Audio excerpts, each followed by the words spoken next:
Everyone, this is Shashi ma'am from Maxsoft. Hopefully सभी बहुत अच्छे से होंगे। और प्रीवियस वीडियो में हमने कवर कर लिया था डीवीएमएस में जो जितने भी कार्डिनलिटीज़ होती हैं और जितने भी एट्रीब्यूट्स होते हैं उनको और क्या क्या किस किस नाम से जाना जाता है, वो सारा कुछ हमने प्रीवियस वीडियो में कवर अप किया है। इस वाले जो वीडियो में है वो हम कवर करेंगे प्रॉपर्टीज़, है ना। क्या क्या प्रॉपर्टीज़ हैं जिनको हमको याद रखना बहुत ज़रूरी है जब हम डीवीएमएस में काम करते हैं या पढ़ते हैं या इस लैंग्वेज का यूज़ कर रहे हैं, तब हमें क्या क्या प्रॉपर्टीज़ को ध्यान रखना है। Three important properties of a relation. अगर हम रिलेशन बना रहे हैं टेबल्स के बीच में, तो किन किन प्रॉपर्टीज़ का हमको ध्यान रखना है। In relational data model following three property are observed with respect to a relation which make a relation different from a data file or a simple table। ठीक है। तो हमें क्या करना है, अगर हम कोई मॉडल रिलेशनल मॉडल बना रहे हैं तो अभी ऐसे उसमें बहुत सारी टेबल्स होंगी, है ना। तो वो टेबल्स, वो फाइलें एक दूसरे को अच्छी तरह से एक्सेस कर पाएँ, उसके लिए कुछ प्रॉपर्टीज, कुछ रूल्स को फॉलो करने होते हैं। पहला क्या है, पहला वाला जो रूल है, imposes following rule on attribute for the relation. पहला क्या, each attribute in a relation has unique name. हर एक रिलेशन में का नाम जो है वो यूनिक होना चाहिए। ऐसा नहीं कि हमने एस नेम रख दिया फिर दूसरे कॉलम का नाम भी एस नेम रख दिया है, नहीं, ऐसा नहीं। ऐसे में एक्सेस करने में दिक्कत हो जाएगी। ठीक है। सीक्वेंस ऑफ एट्रीब्यूट, एट्रीब्यूट का जो सीक्वेंस है रिलेशन में वो इमेरिटियल होना चाहिए। ठीक है ना। ऐसा नहीं है कि एक के बाद एक, एक के बाद एक, ऐसा वही वही आपको मिलता जा रहा है। ठीक है ना।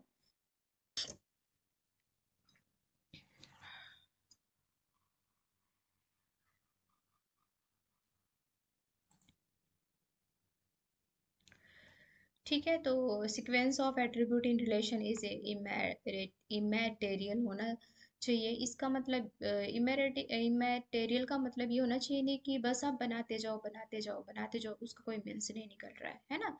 लॉजिकली वो एक दूसरे से रिलेट करने चाहिए। ठीक है। कॉलम्स एक दूसरे से रिलेट नहीं करने चाहिए, नहीं कि कुछ भी बना रहे हो आप, स्टूडेंट टेबल बना रहे हो और उसमें आप फ्रूट्स के नाम रख रहे हो, है ना, ऐसा नहीं होना चाहिए। प्रॉपर्टी टू क्या है, govern following rule on a tuple of a relation। जो रूल्स हैं उसको, रिलेशन में जो रूल्स हैं उनको, ट्यूपल्स के रूल्स हैं वो फॉलो होने चाहिए। जैसे each tuple in relation is distinct. हर एक ट्यूपल जो है वो यूनिक होना चाहिए। हर एक रिकॉर्ड जो है यूनिक, डिस्टिंक्ट का मतलब हो गया यूनिक होना चाहिए। For example, data value in no two tuples of relation attendance can be identical for all attributes.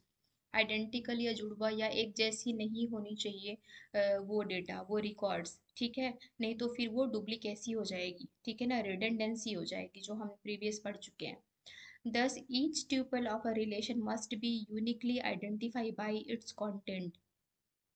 हर एक जो है ट्यूपल का रिलेशन, ट्यूपल रिलेशन में मतलब टेबल में हर एक ट्यूपल जो है वो यूनिकली आइडेंटिफाई होना चाहिए, कि मतलब हाँ, इस बच्चे का रिकॉर्ड है तो वो यूनिक है। ऐसा नहीं कि वो वाला बच्चा रिपीट हो रहा है, उसकी गार्जियंस रिपीट हो रहे हैं, है ना, गार्जियन डिटेल रिपीट हो रही है, उसकी क्लास का अटेंडेंस रिपीट हो रहा है, ऐसा नहीं होना चाहिए। प्रॉपर्टी नंबर थ्री क्या है, imposes following rule on the state of a relation. मतलब all data value in a attribute must be from the same domain। मतलब जो डेटा, जो वैल्यू है वो उसी एट्रीब्यूट से रिलेट करनी चाहिए।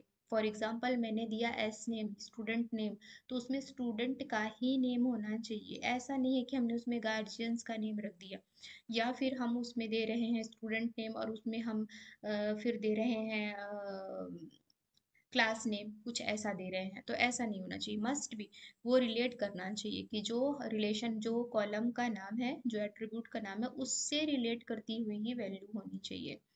Each data value associated with an attribute must be atomic, cannot be further divisible into meaningful सब पार्ट्स। उसको अलग से किसी पार्ट्स में आप डिवाइड नहीं करोगे। फॉर एग्जाम्पल, जो गार्जियन फोन नंबर है रिलेशन गार्जियन में 10 डिजिट का ही होना चाहिए, विच इज इंडिविजिबल। ठीक है ना।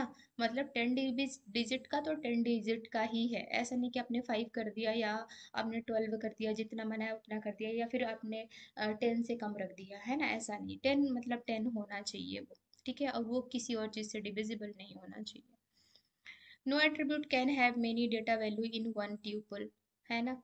No attribute can have many data value in one tuple. एक ट्यूपल में एक से ज़्यादा जो है एट्रीब्यूट की वैल्यू नहीं होनी चाहिए, ठीक है ना।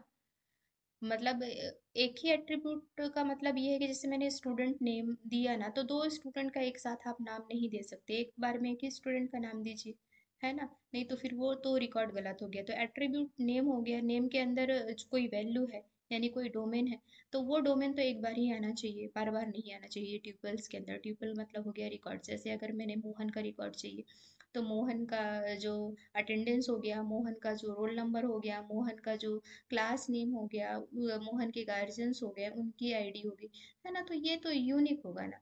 उसमें किसी और बच्चे को भी साथ रख देंगे तो वो तो इनवैलिड डेटा हो जाएगा, ठीक है। तो ये रूल्स फॉलो होने चाहिए। इसके बाद है, लास्ट है, special value null is use to value represent value sorry special value, जितनी भी स्पेशल वैल्यू है null is use to represent value that are unknown or unapplicable to certain attribute, ठीक है ना। अगर हम कहीं पे भी नल वैल्यू असाइन कर रहे हैं, नल का मतलब क्या हो गया, नल का मतलब ये है कि इसको हम खाली नहीं रख सकते, कोई भी नॉट अप्लीकेबल, वहां पे नल है मतलब उसकी जगह और आप कुछ वैल्यू नहीं रख सकते, रहेगी तो उससे रिगार्डिंग ही वैल्यू रहेगी, अदरवाइज वो उसको आप खाली रहने दो, ठीक है। For example, if guardian does not share his or her contact number with the school authority, then G phone is set to null, ठीक है ना। उसको हम नल सेट कर देंगे, तो वहां पर जो उसके डेटा है जो वो एक्सेस नहीं हो पाएंगे, कोई भी अथॉरिटी या नोन डेटा उसको एक्सेस नहीं कर पाएगा। आपने कहीं रजिस्ट्रेशन किया होगा या कुछ भी, है ना, तो अगर आपको अथॉरिटी नहीं है तो आप उस पर नहीं कर सकते। सपोज आपने आपकी एज उनने मांगी कि आप 18+ हो और आप उससे 18 से नीचे की एज दे रहे हो, तो फिर आपको अथॉरिटी आगे बढ़ने की नहीं दी जाएगी, एक्सेस नहीं करी जाएगी, नल वैल्यू वहाँ पे असाइन कर दी जाएगी, ठीक है। कीज इन रिलेशनल डेटाबेस। अब ये तो सबसे मोस्ट इम्पॉर्टेंट फैक्टर है, और ये सबसे लास्ट वाला फैक्टर है और सबसे मोस्ट इम्पॉर्टेंट फैक्टर है, और इसको हम देखेंगे नेक्स्ट वाले वीडियो में। काफ़ी बड़ा है, ठीक है, लेकिन ये लास्ट है, ठीक है। इसको नेक्स्ट वाले चैप्टर में देखते हैं, नेक्स्ट वाले